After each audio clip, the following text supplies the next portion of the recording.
What's up, guys? Today on Iceberg TV, we are here at Renaissance Gray. This is one of the more low-key parks here in Charlotte. It's a really good course that probably a lot of you guys have never actually seen before. There's a lot of people that make videos in Charlotte, but for some reason, nobody's making videos out here. So I'm excited to show you guys the course. Hole 1, par 3, 234. We're gonna go Luna, and then we're gonna throw the Seric. Go 2 off 1, and then we're playing an authentic round today.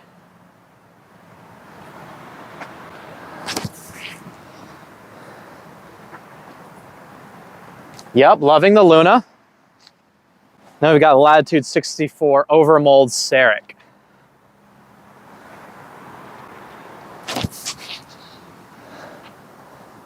Before we get going, like the video, comment down below, hit the subscribe button. Let's get after it. All right, Luna came up a little bit short, just barely missed the line, but not mad about the throw. It definitely got a tricky putt here.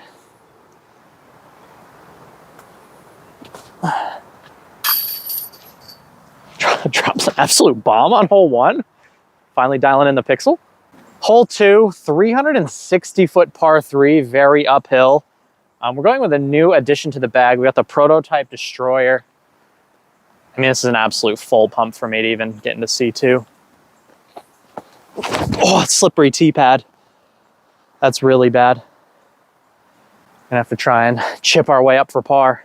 So it's been raining all day long. The course is pretty soaked, which definitely makes it a little bit harder to score. The footing's not gonna be quite as good, but it's not raining anymore. So what more could you ask for? All right, did not land in a good spot right up alongside the rough here. Put the neon back in the bag though, a disc I'm pretty excited about this year. All right, got another long putt. Not a good upshot.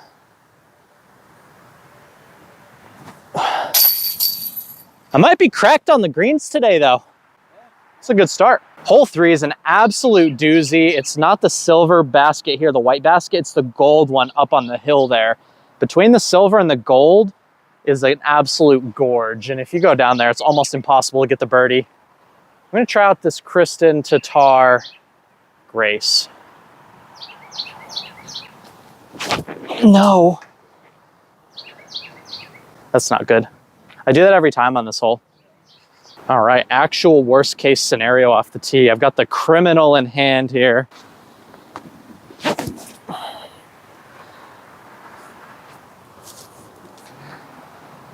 That might be gone forever. If you land down here, it's basically worst case scenario. I gotta remember to throw this neon hard. Gotta get it all the way up the shelf. Heads up, coming in.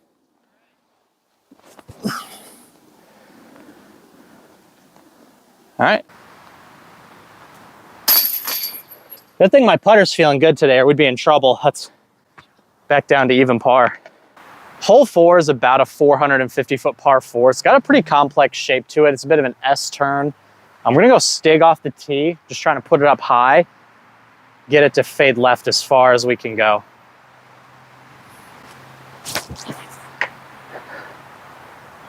That's not it. Pretty much the ideal drive off the tee here. Still got a chance to flex it up there with the Firebird, get ourselves a birdie look.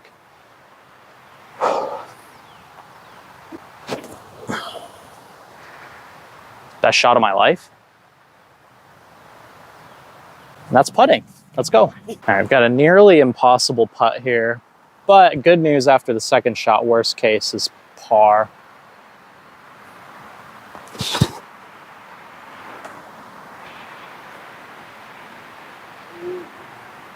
And worst case is bogey, just like that. Huge roll away. Well, what I thought was going to be absolutely parked for par is now extremely tricky straddle putt. Yeah, almost impossible. Hole 5, we got a bit of a fluky par 3. It's 306 feet. You just need to get a forehand up, have it penetrate through the gap on the right, hopefully, and sink your putt.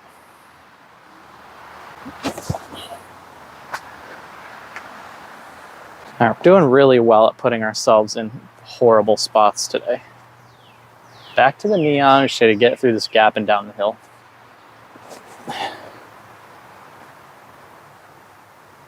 All right, we hit this log here, stop the disc in its tracks.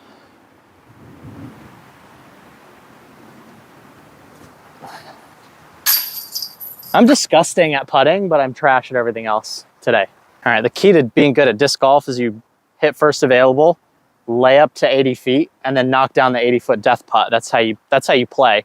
We're on hole 6, 227, another fluky hyzer up there. It's a new addition to the bag. We have the Clash Discs Planty Guava. Most sketchy tee pad on the course.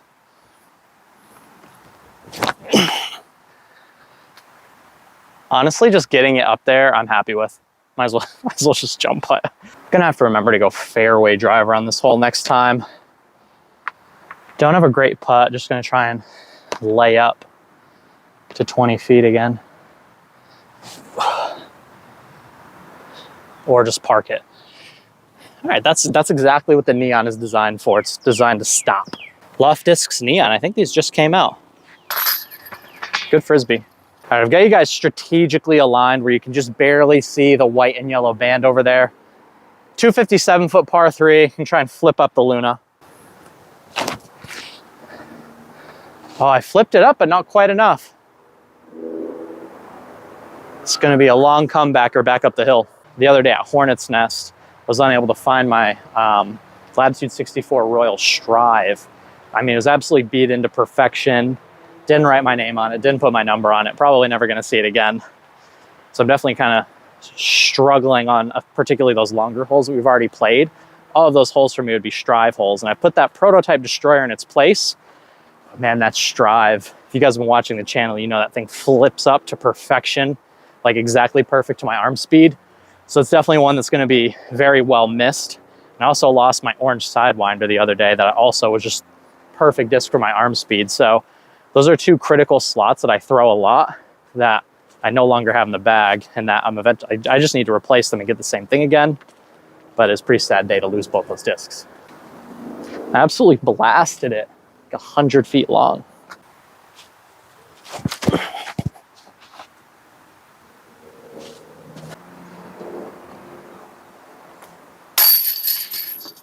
Good par.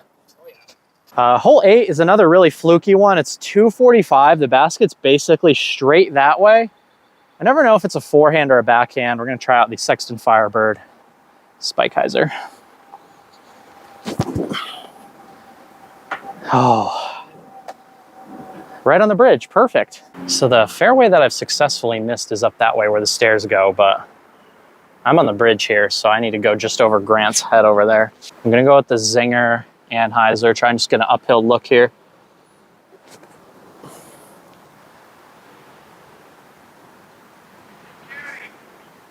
Grant said it's a beauty. We'll see where we're at on the green. All right, Grant was right. That shot was in there like swimwear. Throwing a lot of bad shots, but getting away with a lot of good pars. Hole 9, 340-foot par 4. This is a hole where my Sidewinder is just about perfect. All I have for now for this shot is the Brave until I get another beat in Sidewinder.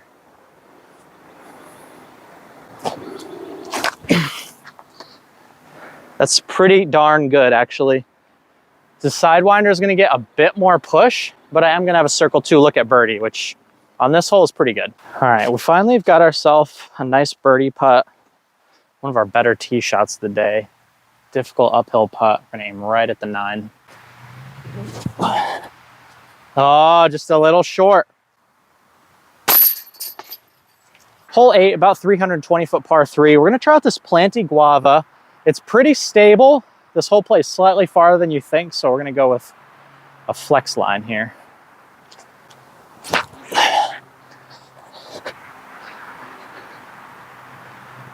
Swing hard. Oh yeah, that's a nice looking shot. Got a good uphill putt. Just outside the circle, extremely uphill putt.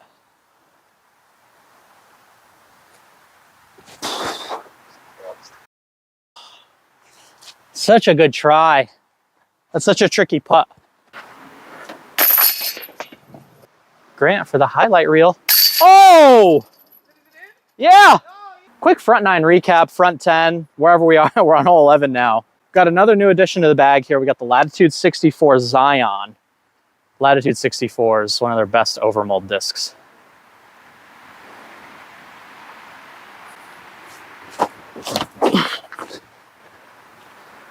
I think that's parked.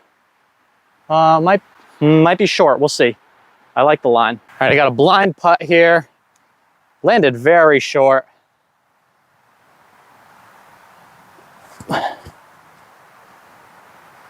It's gonna be another par ski. Tap this one out for me. I don't think I'll miss that one. Grant got the birdie, good work. Hole 12, 360-foot par 4, extremely uphill. And I think this hole favors a placement shot over a max distance drive. So we're gonna go with the Stig here and just try and get it to flip up and stay in the middle here. No, I rocked it. Might still be able to get a birdie from there. This is probably one of the easiest birdies as far as this layout goes. The tee shot's pretty demanding, but if you throw a good tee shot, you're only gonna be like 200 out. Now we've still got some work to do.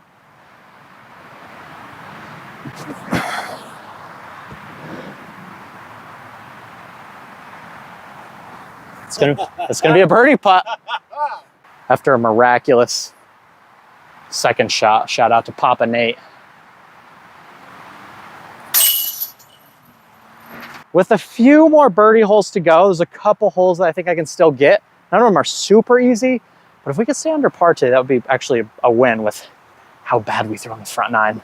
Hole 13 is a 378-foot par 3. We need to mash this gap between the power lines here, and then the basket is in the woods on the right.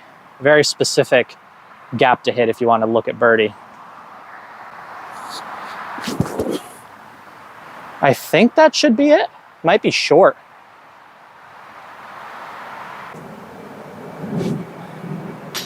Oh, he's human. He finally misses a putt. Hole 14, we've got another very tough par 3, 302 feet. Really the perfect shot is with that sidewinder I lost, a hyzer flipping shot that still fades to the left. We're gonna try out this destroyer again. Just gotta mash it through the gap. Oh, gripped it. Been yanking that thing today. This could possibly be one of the worst tee shots this hole has ever seen, but we've been rewarded with an opportunity to try and get into par range here.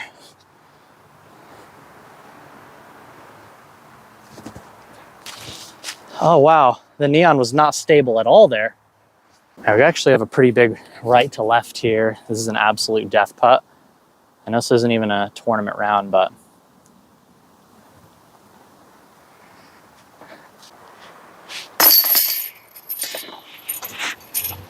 all right, holes 15, 271-foot par 3. I should probably go with a mid or a putter, but we need a birdie, so I'm gonna throw the disc I'm most confident in, and that's the Stig.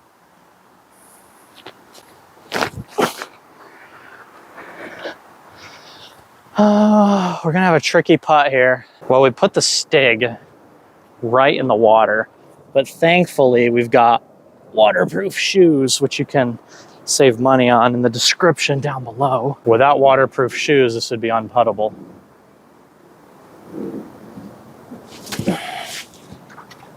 Oh, carding another par, running out of time to get a birdie.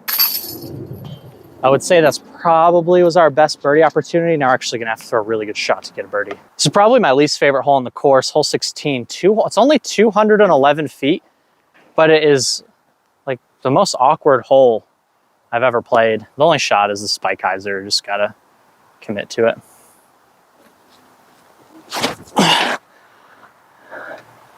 Just got the kick of a lifetime. That was an absolute gift, way too flippy of a disc. Sure want Firebird. All right, I thought we got a little bit closer, but I still don't have any room to complain. It's better than I deserved. It's gonna be another par. Left a little meat on the bone here. It's starting to get windy out here. Big right to left, just put it in.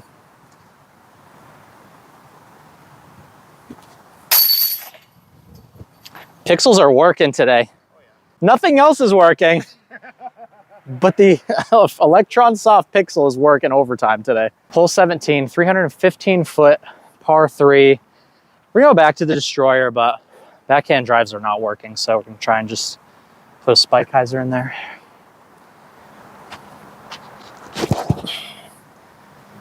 I think that should be parked.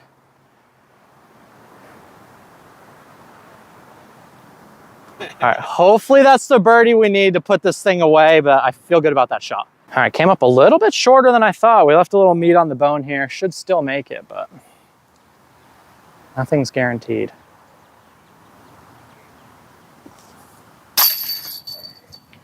Pixels are rocking today, man. Today is the day. All right, after a glorious birdie on hole 17, we've got one hole left, hole 18, 278 uphill. Par 3, we're gonna go back to the Destroyer. All I have to do is not bogey. Just keep it safe, keep it in bounds. We've got a circle's edge putt. I have not done myself any favors off the tee today. We landed in this junk here.